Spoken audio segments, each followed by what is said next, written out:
Presenciamos na atualidade uma série de conflitos. Vivemos, sem a menor sombra de dúvida, uma época extremamente violenta. Conflitos na Ucrânia, no Sudão, em Mianmar, em Ruanda, no Iêmen, no Oriente Médio, enfim. Apenas para citar alguns dos muitos que tiram vidas preciosas de inocentes, não é incomum, diante disso, ouvimos nos noticiários acusações sobre a existência de um genocídio em curso, crimes de guerra ou crimes contra a humanidade. Muitos desses conceitos são utilizados de forma genérica, sem qualquer tipo de precisão.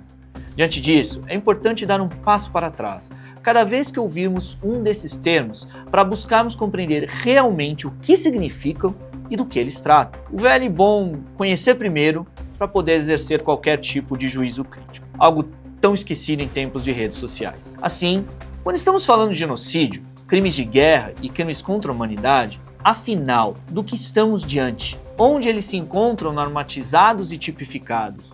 Do que tratam eles?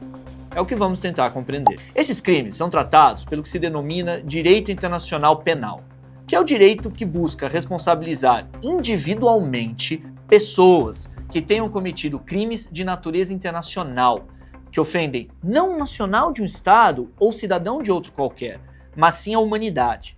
A vítima desses crimes, na realidade, é a própria humanidade, violada no corpo daqueles que padecem dos atos tipificados no Estatuto de Roma. O Estatuto de Roma, aliás, é o tratado que cria o Tribunal Penal Internacional, fruto de uma longa construção que se deu após os horrores da Primeira e da Segunda Guerra Mundial, cujo amadurecimento em 1998, ano de sua criação, teve como antecedentes as experiências dos tribunais de Nuremberg, Tóquio, o Tribunal para Ruanda e para a ex-Iugoslávia. Ou seja, não foi algo que surgiu do dia para a noite, mas que foi sendo paulatinamente construído para que se pudesse haver uma resposta dada aos crimes extremamente graves cometidos principalmente por figuras detentoras de poder político em situações de conflito. O direito internacional penal existe, portanto, para punir pessoas e não o Estado em si, tal como ocorre tradicionalmente no direito internacional público. Embora também esteja estabelecido em Haia, o Tribunal Penal Internacional não deve ser confundido com a Corte Internacional de Justiça. Esta serve para solucionar litígios entre os Estados e seu estatuto foi concluído em 1945, junto à Carta das Nações Unidas. O Tribunal Penal Internacional é um órgão permanente, construído em 1998 por meio de um tratado na cidade de Roma, daí ser conhecido como Estatuto de Roma, tendo entrado em vigor em 1º de julho de 2002. Trata-se de uma instituição definida pelos Estados soberanos que permite que seus nacionais possam ser submetidos a uma jurisdição internacional criminal. Vale apontar que o tribunal tem um caráter complementar, isto é, não se sobrepõe à jurisdição dos estados, mas atua quando estas não podem ou não são capazes de processar os acusados dos crimes que estão definidos como de sua competência. Assim, os crimes que estão sob a jurisdição do Tribunal Penal Internacional são os seguintes: crimes de guerra, crimes contra a humanidade, crimes de agressão e o crime de genocídio, considerados em si os crimes mais graves que existem na seara internacional e tipificados no Estatuto. Nesse sentido, vale apontar que existem outros crimes de natureza internacional, como por exemplo a pirataria, o terrorismo e o tráfico internacional de drogas. Mas esses são tratados por outras normativas internacionais e não estão sob a competência do Tribunal de Haia. Crimes de guerra são aqueles que violam as normas e os costumes de guerra, também conhecidos no conjunto que compõe o chamado direito internacional humanitário, mais precisamente as Convenções de Genebra de 1949. Tradicionalmente, os conflitos sempre foram considerados como aqueles entre estados, mas esses crimes podem também ocorrer em conflitos internos, o que está lá no artigo 8º do Estatuto de Roma. Exemplos de crimes de guerra são crimes contra civis e não combatentes em geral, tortura ou outros tratamentos desumanos, incluindo as experiências biológicas, ataques a edifícios não militares, ataques que infligem dor ou sofrimento excessivo aos civis, ataques contra propriedades privadas, como a destruição ou a apropriação de bens em larga escala, quando não justificadas por quaisquer necessidades militares e executadas de forma ilegal e arbitrária.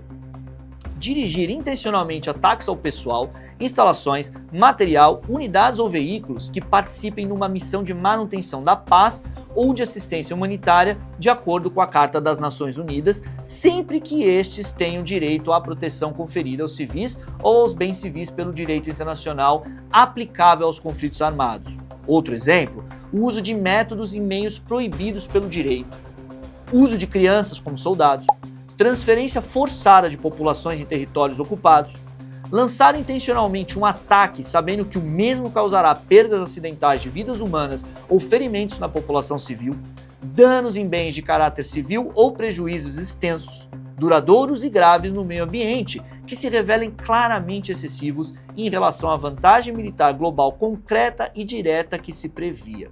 Além desses todos, também constitui cometer atos de violação, escravidão sexual, prostituição forçada, gravidez à força, esterilização à força e qualquer outra forma de violência sexual que constitua também um desrespeito grave às convenções de Genebra. Utilizar a presença de civis ou de outras pessoas protegidas para evitar que determinados pontos, zonas ou forças militares sejam alvo de operações militares. Provocar deliberadamente a inanição da população civil como método de guerra, privando-a dos bens indispensáveis à sua sobrevivência, impedindo inclusive o envio de socorro, tal como previsto nas convenções de Genebra. Importante ressaltar que para a configuração dos crimes de guerra é necessário que o conflito, seja ele interno ou não, tenha caráter armado. De qualquer maneira, são crimes cuja natureza viola a humanidade. Atrozes por definição.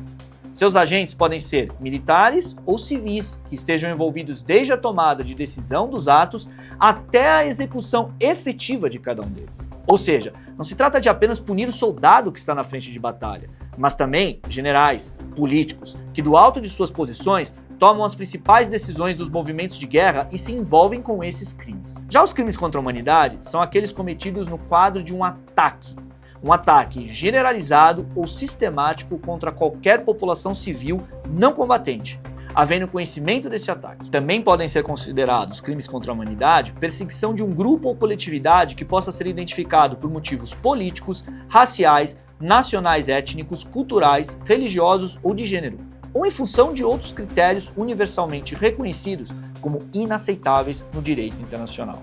Outro crime muito grave é aquele que configura o desaparecimento forçado de pessoas, o crime de apartheid, outros atos desumanos de caráter semelhante que causam intencionalmente grande sofrimento ou afetem gravemente a integridade física ou a saúde física ou mental das pessoas. É importante esclarecer que, por extermínio, o Estatuto de Roma dispõe compreender a sujeição intencional a condições de vida, tais como a privação do acesso a alimentos ou medicamentos, com vista a causar a destruição de uma parte da população. Ou seja, existe uma série de condutas omissivas que podem configurar o extermínio. Não é apenas a ação armada e direta que configura esse grave crime contra a humanidade. No mesmo sentido, esclarece o Estatuto que o crime de apartheid compreende qualquer ato desumano, análogos aos definidos por ele, praticados no contexto de um regime institucionalizado de opressão e domínio sistemático de um grupo racial sobre um ou outros grupos nacionais e com a intenção de manter esse regime. Os crimes contra a humanidade são, portanto, aqueles que ferem, como já apontado, a dignidade da pessoa humana na sua mais profunda concepção. São aqueles atos que estão na divisa entre a civilização e a selvageria. Podemos pensar que são aqueles crimes que separam o homem moderno do seu estado de violência e desumanização pura. São crimes voltados principalmente para os atos cometidos contra aqueles que não são combatentes e não têm nada que ver com o conflito em si, mas estão no meio dele e são vítimas da própria situação. O crime de genocídio, por sua vez, é definido pelo Estatuto de maneira complexa. Ele é a junção de atos com intenções e objetivos, ou seja, não é seu elemento a quantidade de vítimas, mas sim a materialização objetiva das ações com intenções definidas. Nesse sentido, é crime de genocídio o homicídio de membros de grupos, ofensas graves à integridade física ou mental de membros do grupo ou de grupos, a sujeição intencional do grupo a condições de vida com vista a provocar a sua destruição física total ou parcial, a imposição de medidas destinadas a impedir nascimentos no seio do grupo, a transferência à força de crianças do grupo para outro grupo, Todos esses atos cometidos têm a intenção de destruir, no todo ou em parte, um grupo nacional, étnico, racial ou religioso. Dessa forma, o genocídio não se configura de maneira simples, pois ele é uma composição de elementos objetivos que acontecem com uma intencionalidade, podendo cada um desses atos ser cometidos de maneira comissiva ou omissiva. Por exemplo, é possível cometer ofensas graves à integridade física ou mental de membros de um grupo por meio do bloqueio proposital de assistência humanitária. É possível também, por meio de não deixar ajudar, isolar membros do grupo para que morram de doenças e fome. A principal ideia que envolve o genocídio é, contudo, a ideia de um grupo, ou seja, um grupo que passa a ser perseguido e eliminado. As formas com que isso tudo se materializa, contudo, são múltiplas, tais como definidas pelo Estatuto. De qualquer maneira, vale lembrar que a Assembleia Geral da ONU, por meio de uma resolução 96.1, caracterizou o genocídio como uma negação ao direito de existência de um grupo humano, assim como o homicídio é a negação do direito da existência de um indivíduo. Vale ainda notar que, muito embora o genocídio seja associado ao extermínio direto, ele não precisa da morte imediata dos membros do grupo para que se configure.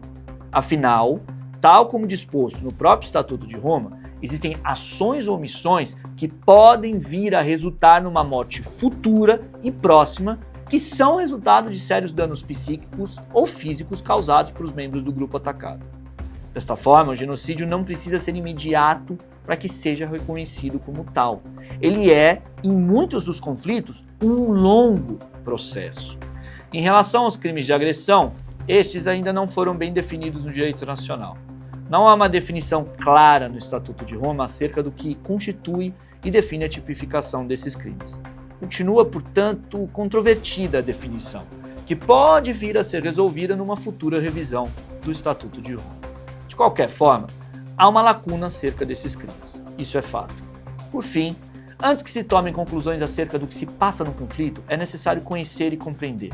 Sem isso, não podemos fazer as adequadas classificações e tampouco buscar as necessárias e devidas responsabilizações daqueles que cometem atos tão atrozes que ferem a dignidade, a consciência e a própria decência do ser humano que se julga civilizado. O Tribunal Penal Internacional não surgiu para que potências pudessem usá-lo de maneira conveniente ou para que nações pudessem se afirmar superiores a outras consideradas selvagens. Ele surgiu da nossa traumática experiência de violência, horror, sofrimento, destruição e morte. A punição daqueles que cometem esses crimes não deve ser uma punição de natureza política ou disfarçada de um cinismo fundamentado na divisão de agrupamentos humanos civilizados ou selvagens, que separam os homens entre si, mas sim uma punição fundamentada naquilo que ainda nos faz humanos, na expectativa que temos de tentar aprender a respeitar qualquer pessoa, independentemente de sua origem, seu sexo, sua opinião, sua religião ou qualquer característica que não seja a nossa. É a punição fundamentada na esperança de que um dia ainda possamos, quem sabe, nos tratar com alguma humanidade.